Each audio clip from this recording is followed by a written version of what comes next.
So we know someone who thinks a lot about building that kind of network in terms of a connected and globally competitive. I want to add that word in there, and I really appreciate Carlos's and experience, Kara's experience from Spain. But looking at a globally competitive, connected regional transit network, someone who thinks a lot about that is our next keynote speaker, and no stranger to many of you is Ontario's Minister of Transportation, the Honourable Caroline Mulroney. As you've all heard today, our region is in the midst of an unprecedented investment in transit infrastructure, including major subway, LRT, and GO Transit projects. The degree of investment is not only possible when leaders at every order of government get on the same page, but it's also about what's important to unlock future growth. Minister Mulroney has been that kind of leader at the provincial level. In addition to being a returning speaker and supporter of a number of the region's, transportation endeavors, she's been an annual speaker at our summits, and she is, I know this confidently, a fierce advocate for greater transit options. So let's hear from the minister now. Thank you, Roselle, for your kind introduction, and thank you to the Toronto Region Board of Trade for hosting this Transportation Summit. Good afternoon, everyone. Bonjour à tous. It's a pleasure to join you today to talk about our government's vision for the future of transportation in Ontario and the Greater Golden Horseshoe, including the building of Highway 413, the Bradford Bypass, and the largest subway expansion in Canadian history. I'll speak more about these important projects in just a bit. But first, I want to turn your attention to COVID-19. I know that the initial plan had been to hold this summit in person, but unfortunately the risks posed by the Omicron variant mean that wasn't possible. And while we continue to deal with the challenges and uncertainty created by Omicron, we are in much better shape than we were at the start of the pandemic. Since vaccines became available in Ontario, more than 30 million doses have been administered. That includes first, second, and booster doses. Vaccines are our best defense against COVID and are critical to ensuring that the healthcare system is not overwhelmed. If you've been vaccinated, thank you. If you haven't, today is the perfect day to book your shot. This one step will help protect you, your families, and all of those around you from the serious risk of illness and help us get back to normal. And while we continue to deal with the immediate challenge of the virus, our government is also focused on economic recovery. The pandemic has been hard on all Ontarians, but especially for business owners and workers who've been required to close as a result of the necessary public health measures. Our government understands this.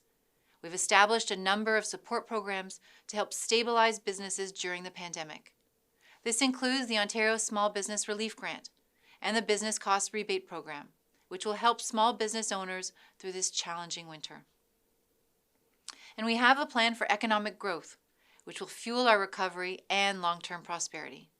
For it is economic growth, not tax hikes or spending cuts, that will put our province back on solid footing and help us meet the challenges of the future.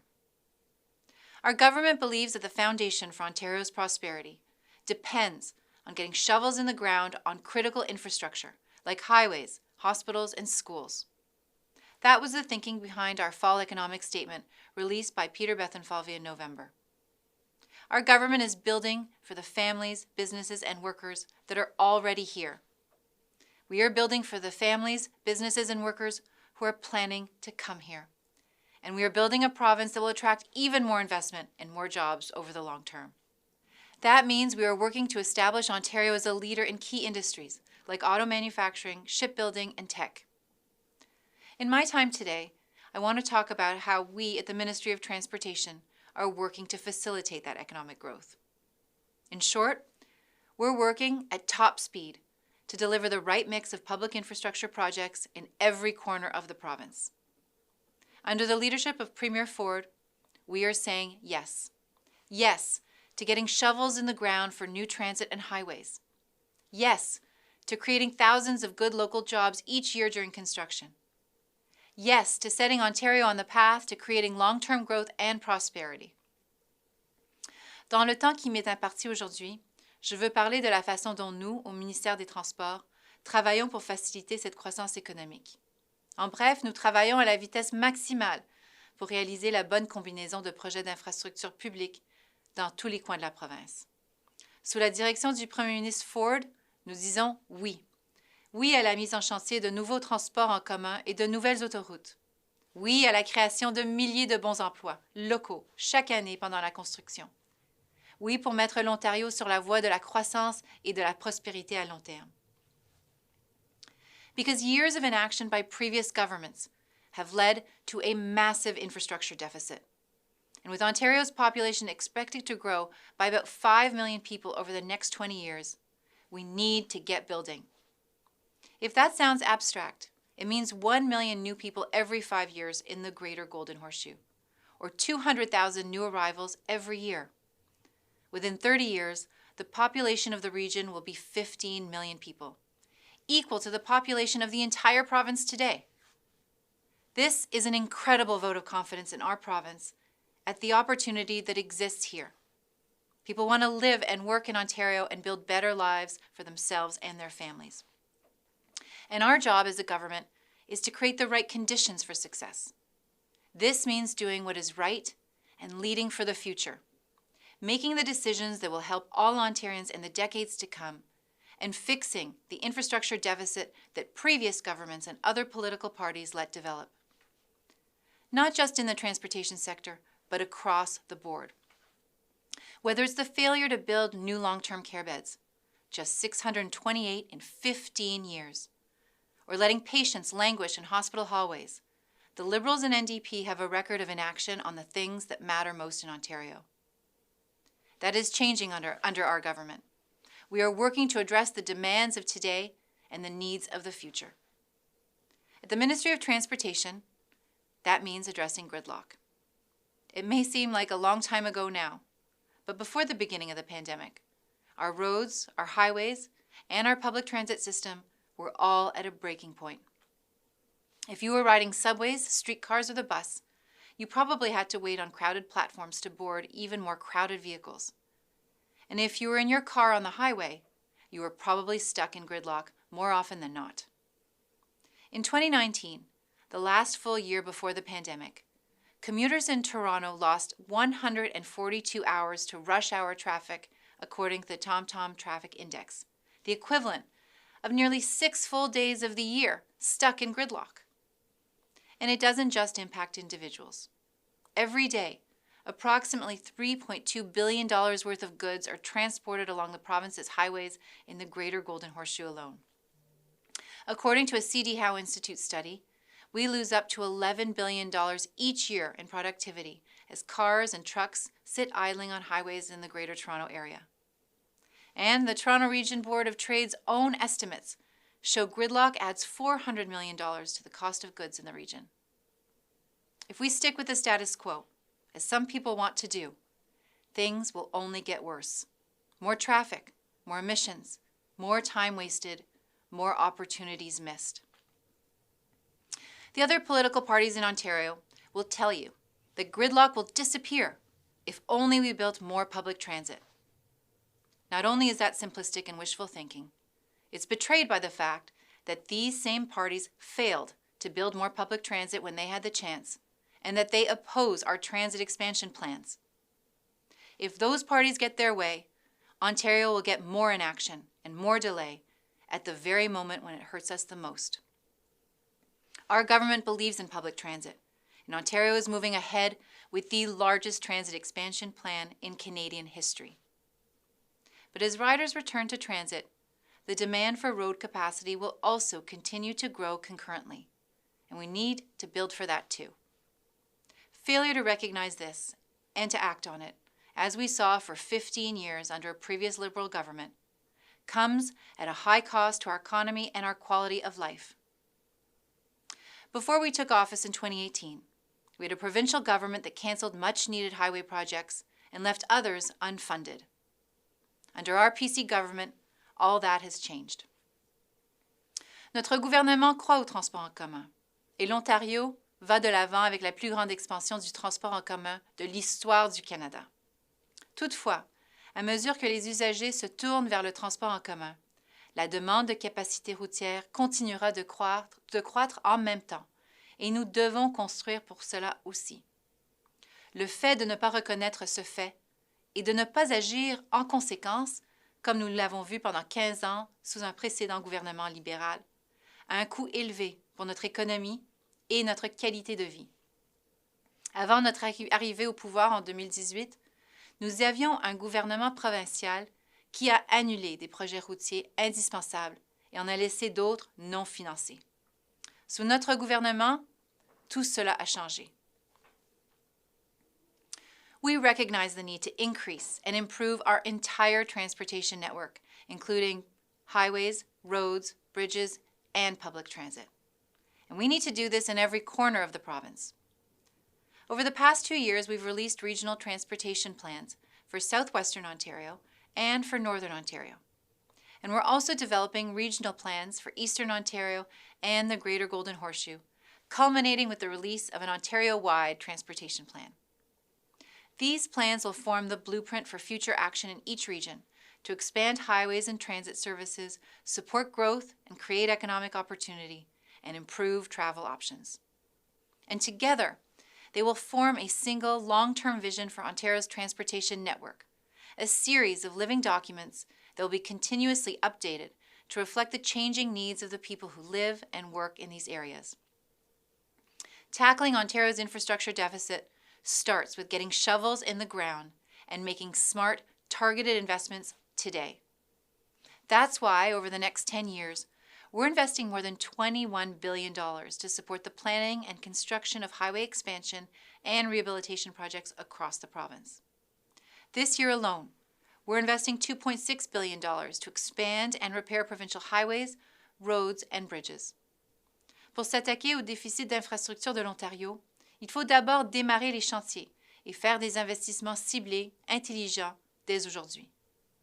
C'est pourquoi, au cours des 10 prochaines années, nous investirons plus de 21 milliards de dollars pour soutenir la planification et la construction de projets d'expansion et de réfection des routes dans toute la province. Cette année seulement, nous investissons 2,6 milliards de dollars pour l'expansion et la réparation des autoroutes, routes et ponts provinciaux. And we are advancing planning for the new Highway 413 to support drivers in Halton, Peel, and York regions. Highway 413 will run 52 kilometers from Highway 400 in the east to the Highway 401-407 interchange in the west. Drivers traveling the entire route length would save about 30 minutes during rush hour, compared to the time it would take to make the same trip on Highways 401 and 400. Yet when the Liberals cancelled Highway 413 in 2017, they misled Ontarians by claiming the highway would only save you 30 seconds a trip. They did this by commissioning a study that includes every trip on every road in the Greater Golden Horseshoe, including places that are nowhere near the future Highway 413. That includes trips from, for example, Oshawa to Whitby, or from Niagara to St. Catharines. And while the new highway may not save someone making those trips a significant amount of time, we know it will make a huge difference for people who live or work near the route. For them, Highway 413 could mean up to an hour of extra time each day, or up to 5 hours back in their week.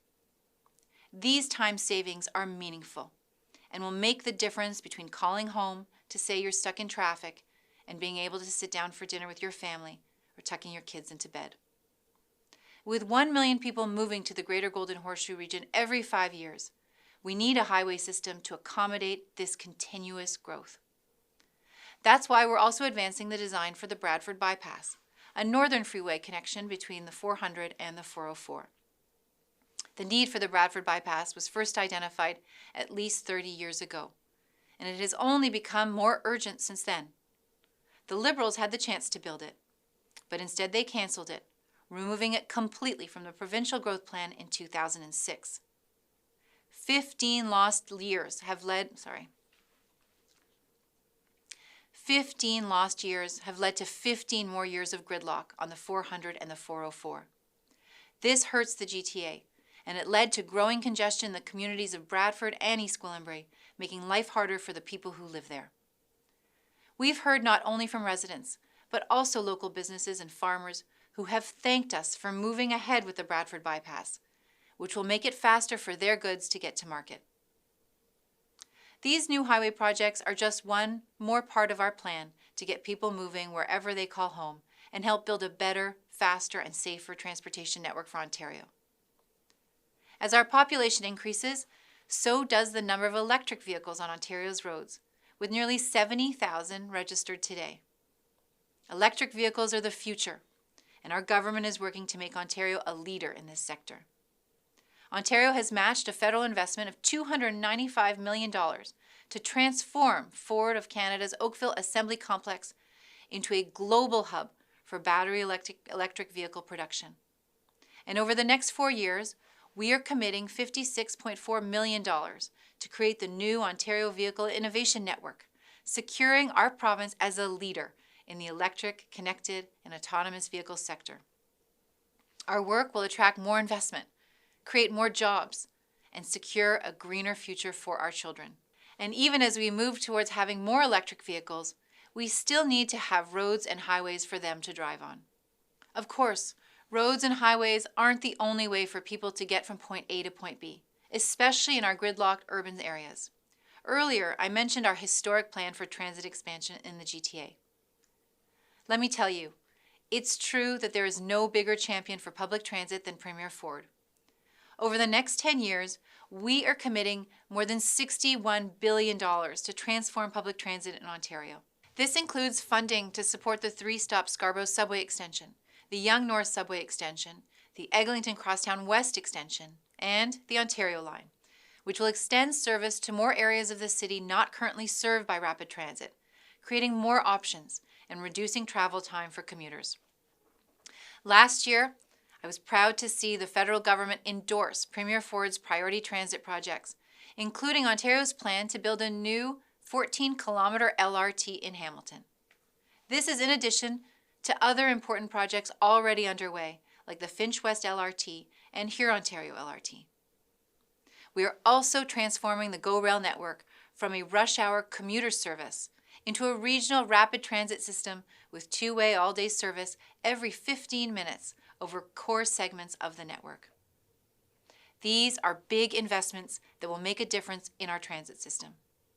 These investments are how we will make Ontario the best place in the world to do business, work, and raise a family. Our ambitious vision for transit expansion will stimulate job creation and economic growth. Every $1 billion invested in transit supports 10,000 jobs and boosts Ontario's real GDP by another $1 billion. Our priority transit projects alone are expected to support the creation of more than 16,000 good jobs during each year of construction and stimulate significant regional investment. Our plan for transit expansion will ensure that Ontario, Canada's economic engine, emerges from this pandemic stronger than ever.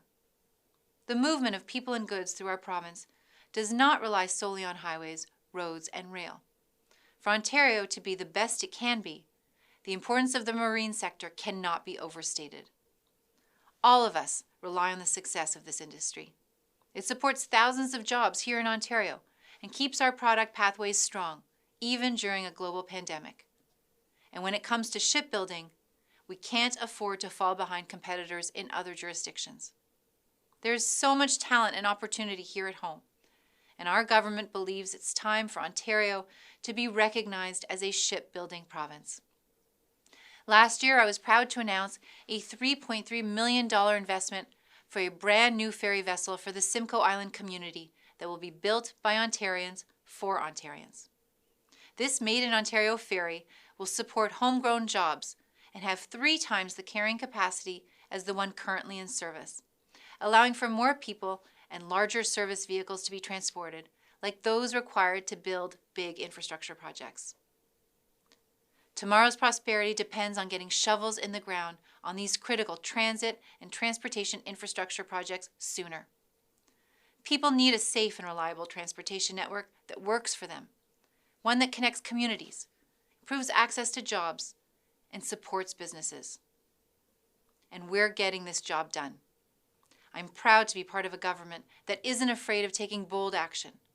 a government that says yes to new highways, yes to long overdue transit, and yes to building Ontario.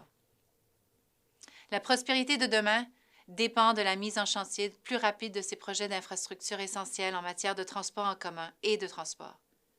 Les gens ont besoin d'un réseau de transport sûr et fiable qui fonctionne pour eux, un réseau qui relie les collectivités, améliore l'accès aux emplois et soutient les entreprises. Et nous sommes en train d'effectuer ce travail. Je suis fière de faire partie d'un gouvernement qui n'a pas peur de prendre des mesures audacieuses, un gouvernement qui dit oui aux nouvelles autoroutes, oui au transport en commun, qui n'ont que trop tardé, et oui à bâtir l'Ontario. Merci encore de m'avoir invité à m'adresser à vous aujourd'hui. Maintenant, au travail. Thank you again for inviting me to speak with you today. Let's get to work. Thanks so much, Minister. We really, really appreciate the Minister sharing her thoughts with us and for truly being such a champion on transportation issues at the provincial cabinet table. I also want to thank the Minister's political staff who take many meetings with us and all our partners, as well as Deputy Minister Laurie LeBlanc and all the committed public servants who work collectively with Minister Mulroney's team and the government, and they really recognize that and are working with us and all our partners to in an efficient movement of goods and people is essential to any economy. So to recognize that and to really take action to make that to bring that to fruition. So thanks once again to Minister Mulroney.